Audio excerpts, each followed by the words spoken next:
Today, I'm going to provide an overview on video codec and split rendering architecture for XR. I would like to start with cloud gaming, as this framework is now broadly deployed and is likely a precursor for the deployment of XR services, whether in the industrial field, multimedia, or educational field. As you can see on this 2016 diagram, game download has been replaced by a video pipeline. The game is rendered and video encoded on the server, then streamed to a lightweight client that can make use of a hardware-implemented codec on the device. So how does the experience compare to playing a game locally? With this architecture, we have introduced a motion to photon latency, that is, a cumulative latency all along the chain, from the user actions to the round-trip transmissions to the server-side processing and the client-side processing. So to understand if the end-user experience is suitable, we need to qualify the acceptable latency. Today, it is believed that for a first-person shooter type of game, a latency of at most 50 milliseconds is suitable. We do know, however, that some gamers do perceive latency at 20 milliseconds. For the end-user experience to be acceptable, we need to stay within that latency budget.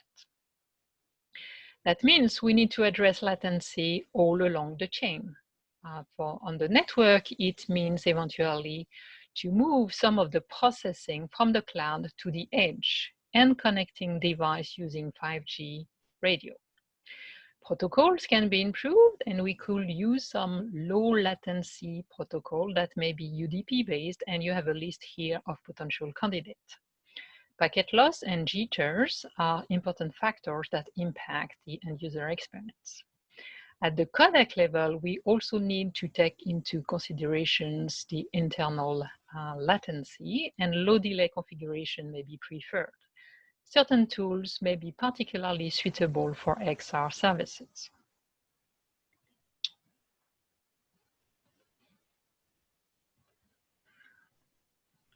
On this screen, you have now an architecture considered by 3GPP SA4 in its study on XR in 5G. And this is the architecture for XR gaming.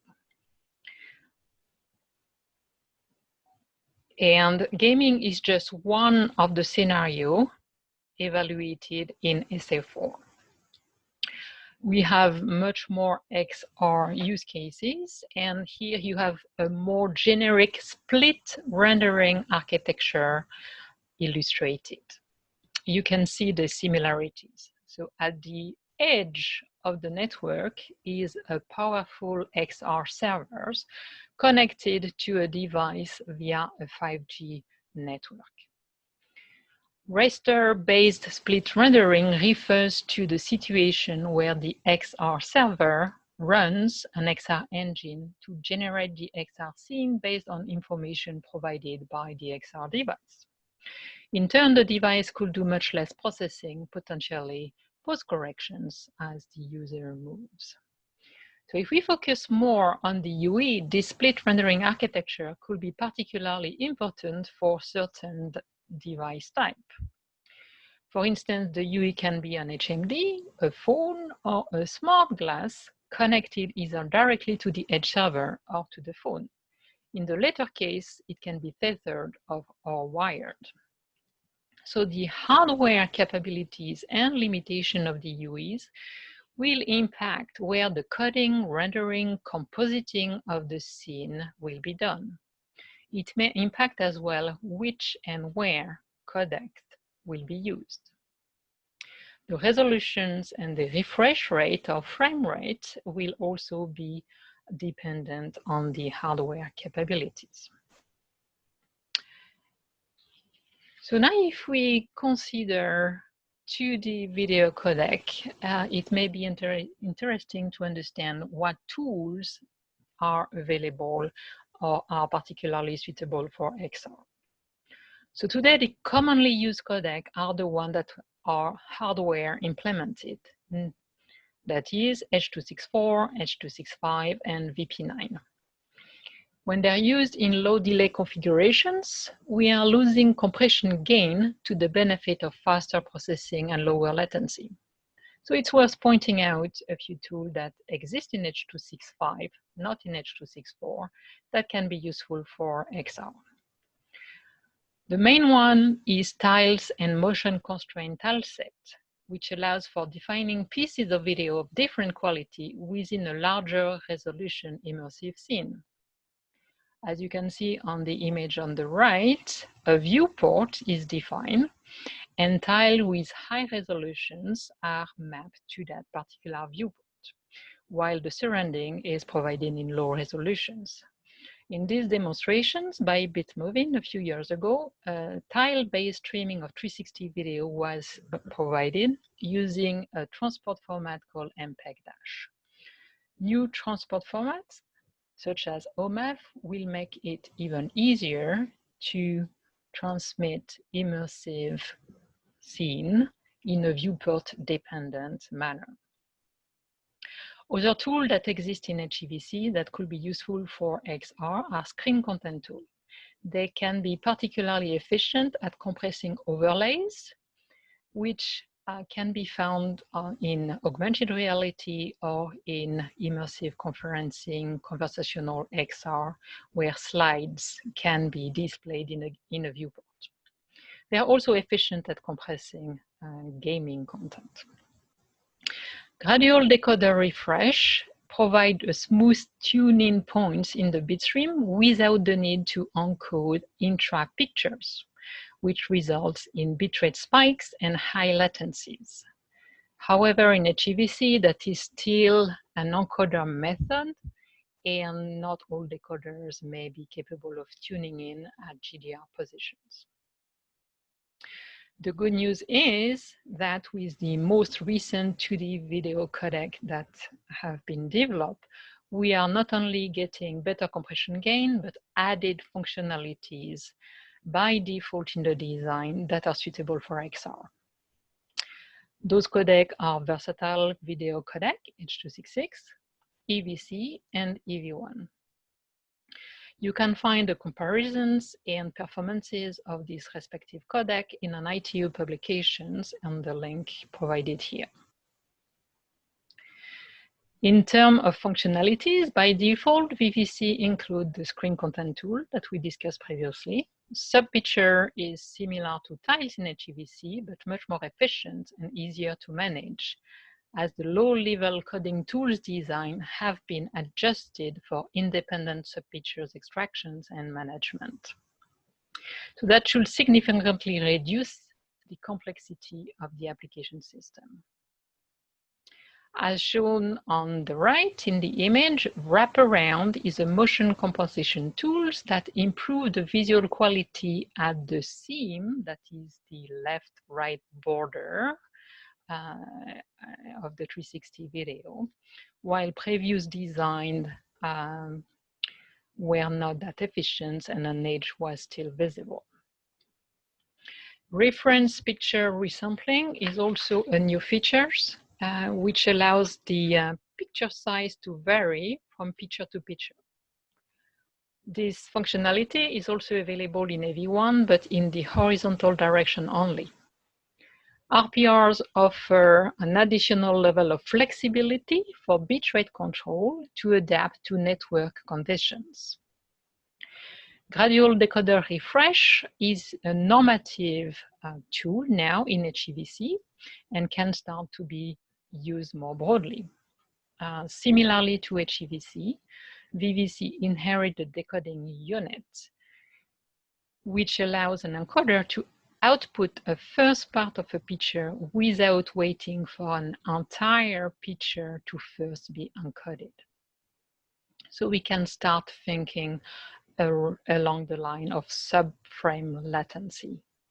So GDR and EUs are ideal for low delay video or XR applications. So now looking into 3D codec, MPEG VVC has now been finalized. On the first video, you can see the original point cloud, which is a set of points in a 3D space, which different characteristics. There is a geometry and a list of various attributes. In the second video, you can see an implementation of a real-time compression pipeline for VPCC. So the original point cloud is encoded and streamed to the device. As you can see, the character is positioned within the user environment, and the user can come closer and move around the character, providing 6 degrees of freedom. On the right, you can see a high-level diagram of the encoding architecture of VPCC, and the performance evaluations of the codec can be found on the below link. The key benefits of VPCC are to reuse existing hardware-implemented codec, as illustrated here. This is an implementation over HEVC.